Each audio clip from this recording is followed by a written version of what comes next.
Assalamualaikum students. I hope you are fine. Welcome to Psychology with Muqaddas and Psyche Seeker. Today we are going to discuss about non parametric test और इससे पहले parametric test जो है वो हम cover कर चुके हैं, जिसमें T test, G test, F test, correlation, regression वगैरह थे। और अब हम नॉन पैरामीट्रिक टेस्ट देखेंगे। नॉन पैरामीट्रिक टेस्ट कब यूज़ करते हैं, किस लिए यूज़ करते हैं। नॉन पैरामीट्रिक टेस्ट जो होते हैं वो ऐसे टेस्ट जो कि पैरामीट्रिक नहीं हैं। इट मीन्स पैरामीट्रिक की जो अजम्पशंस हैं वो फुलफ़िल नहीं हो रही या फिर वो वायलेट हो रही हैं। जैसे कि पैरामीट्रिक टेस्ट की अजम्पशन है हमारी कि नॉर्मल डिस्ट्रीब्यूशन होनी चाहिए और स्मॉल साइज़ नहीं होना चाहिए, लेकिन अगर स्मॉल साइज़ है हमारे पास सैंपल का और हमारी जो डिस्ट्रीब्यूशन है वो भी नॉर्मल नहीं है, देन हम नॉन पैरामीट्रिक टेस्ट की तरफ आते हैं। और ये जो टेस्ट होते हैं आपके, इसमें जो डेटा होता है वो कैटेगोरिकल होता है, कंटिन्यूस नहीं होता। इट मींस जो ऑर्डिनल लेवल पे डेटा होता है आपका ऑर्डिनल लेवल है, आपका कैटेगोरिकल लेवल है। और इसमें मज़ीद जो है वो चीज़ें देखते हैं कौन कौन से टेस्ट होते हैं, उनकी अजम्पशंस क्या हैं और ये हम कब यूज़ करते हैं। इसकी जो अजम्पशंस हैं नॉन पैरामीट्रिक टेस्ट हम क्यों यूज़ करते हैं और इसके रीज़न्स क्या हैं वो देखते हैं। इसके अलावा नॉन पैरामीट्रिक जो टेस्ट होते हैं यानी ये पैरामीट्रिक टेस्ट के ऑल्टरनेटिव हैं, यानी अगर हम पैरामीट्रिक टेस्ट नहीं यूज़ कर सकते देन हम नॉन पैरामीट्रिक यूज़ करते हैं। अगर कोई भी हमारी अजम्पशन फुलफिल नहीं होती तो हम नॉन पैरामीट्रिक टेस्ट की तरफ आते हैं और इसको हम अजम्पशन फ्री टेस्ट भी कहते हैं, यानी इसमें कोई वो अजम्पशंस नहीं है जो हमारी पैरामीट्रिक टेस्ट में होती हैं जिनको फुलफिल करना ज़रूरी है, अदरवाइज़ वो हमें उस तरह से रिजल्ट्स जो हैं रिलायबल नहीं मिलेंगे।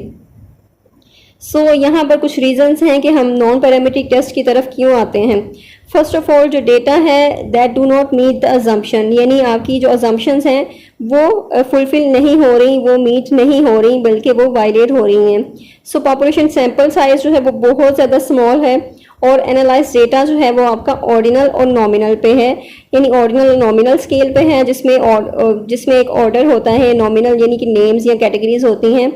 डेटा जो है वो आपका नॉमिनल और ऑर्डिनल पे होता है, यानी कंटिन्यूस नहीं होता। नेक्स्ट है नॉन पैरामीट्रिक स्टैटिस्टिक्स जो है उसमें डेटा जो है वो नॉर्मल डिस्ट्रीब्यूशन से नहीं लिया जाता, बल्कि ये डिस्ट्रीब्यूशन फ्री टेस्ट इसे कहते हैं। और यानी जब भी आपकी जो पॉपुलेशन है वो नॉर्मली डिस्ट्रीब्यूटेड नहीं है तो तब आप नॉन पैरामीट्रिक टेस्ट यूज़ करते हैं और जो कि डिस्ट्रीब्यूशन फ्री टेस्ट भी कहलाते हैं। नॉन पैरामीट्रिक टेस्ट में आपके डिस्क्रिप्टिव स्टैटिस्टिक्स हैं, स्टैटिस्टिकल मॉडल हैं, इन्फ्रेंस हैं, स्टैटिस्टिकल टेस्ट वगैरह हैं ये।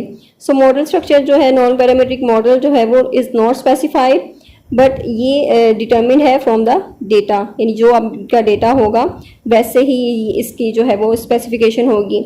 नॉन पैरामीट्रिक टेस्ट जो है इसमें क्वालिटेटिव डेटा होता है, नॉमिनल ऑर्डिनल पे होता है, यानी क्वालिटेटिव डेटा मींस इसमें वर्ड्स होते हैं, कैटेगरीज होती हैं और उसको आपने कंपेयर करना होता है। दो ग्रुप्स होते हैं, उनको कंपेयर करना है, आपने देखना है कि उनमें सिग्निफिकेंट डिफरेंस है या नहीं है। तो हमारी हाइपोथेसिस जो है वो वही होती है कि नल हाइपोथेसिस में हम देखते हैं कि डिफरेंस नहीं है उनमें, और अल्टरनेटिव हाइपोथेसिस में हम देखते हैं कि उनमें डिफरेंस है।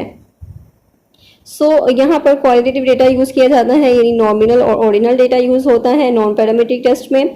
और इसमें न्यूमेरिकल स्कोर्स जो होते हैं और वो सेल्फ एस्टीम के बारे में उन्होंने कहा है कि कन्वर्ट कर सकते हैं हम कैटेगरीज में, like high, medium and low self esteem. यानी आपने उसको जो भी आपका स्कोर है अगर न्यूमेरिकल में है तो उसको आपने कैटेगोरिकल में कन्वर्ट करना है, मींस कैटेगरीज उसकी बनानी है, या जो डेटा है आपका वो ऑर्डिनल और नॉमिनल होना चाहिए। तो हाई, मीडियम, लो जो है वो एक ऑर्डिनल डेटा है, नॉमिनल और ऑर्डिनल है। यहाँ पर जो फर्स्ट ऑफ ऑल जो पहला जो टेस्ट है ये हम यूज़ करते हैं, that is chi square test. Chi square test जो है उसको ग्रीक लेटर काई से प्रोनाउंस किया जाता है और ये टेस्ट जो है ये टेस्ट स्टैटिस्टिक्स में यूज़ किया जाता है, यानी कंपेयर करने के लिए आप दो ग्रुप्स को कंपेयर करते हैं या तीन ग्रुप्स को आप कंपेयर करते हैं एंड देन उसको चेक करते हैं क्या उसमें फ्रीक्वेंसीज कितनी हैं और वो यानी अगर तो एक उनमें सिग्निफिकेंस डिफरेंस कितना है, डिफरेंस है या नहीं है। सपोज यहाँ पे फॉर एग्जांपल आपके पास अगर एक ग्रुप है 50 पीपल का और उसमें से आपने उनको एक टेस्ट जो है वो करना है, आपने कलर जो है आप देखना चाहते हैं कि कौन सा ज़्यादा कलर जो है वो लोग ज़्यादा पसंद करते हैं। तो आप उनको एक ऑप्शंस देते हैं, लाइक ब्लैक है, पिंक है, ब्लू है। यहाँ ये आपके पास कलर्स होंगे और इनमें से आप चेक करना चाहते हैं कि कौन से लोग और कितने लोग ज़्यादा कलर कौन सा पसंद करते हैं। फिर इन ग्रुप्स को आप कंपेयर करेंगे, तो जो 50 पीपल हैं उनमें से आप चेक करेंगे कितने लोगों ने कौन सा कलर जो है वो चूज़ किया है। और सपोज ब्लैक जो है वो 30 पीपल ब्लैक को प्रेफर कर रहे हैं, 10 जो है वो पिंक को प्रेफर कर रहे हैं और 10 जो है ब्लू को प्रेफर कर रहे हैं। ये जो है वो यानी कैटेगोरिकल है, ऑर्डिनल है, ऑर्डर में है, कैटेगरीज हैं, क्वालिटेटिव डेटा है हमारे पास, उसको हमने कंपेयर करना है, चेक करना है, फ्रीक्वेंसी उसकी देखनी है कितनी फ्रीक्वेंसी है और कौन से ग्रुप की ज़्यादा फ्रीक्वेंसी है इसमें, और इस तरह हम कंपेयर करके उसके बाद रिजल्ट्स फाइंड आउट करते हैं। इसकी कुछ अजम्पशंस हैं इस टेस्ट की। इस टेस्ट की मज़ीद आगे 2 चैप्टर और भी हैं जिसमें हम इसको डिस्कवर करेंगे, देखेंगे काई स्क्वायर टेस्ट जो है वो हम किस तरह से यूज़ करते हैं। फर्स्ट ऑफ ऑल अजम्पशंस जो है काई स्क्वायर टेस्ट की वो फुलफिल होना ज़रूरी है। सबसे पहले तो इस पर इंडिपेंडेंस ऑफ ऑब्जर्वेशन, यानी जो आपकी ऑब्जर्वेशंस हैं, जो आपके पास सैंपल हैं, उनकी आपकी ऑब्जर्वेशंस जो हैं उनकी इंडिपेंडेंट होनी चाहिए, यानी कि सबका आपके पास कोई स्कोर होना चाहिए, आपको पता होना चाहिए किसने क्या चूज़ किया है। जैसे फ्रीक्वेंसीज हैं, आपकी ब्लैक की फ्रीक्वेंसी कितनी होगी, 30 पीपल ने अगर उसको सेलेक्ट किया है तो उसकी फ्रीक्वेंसी 30 होगी।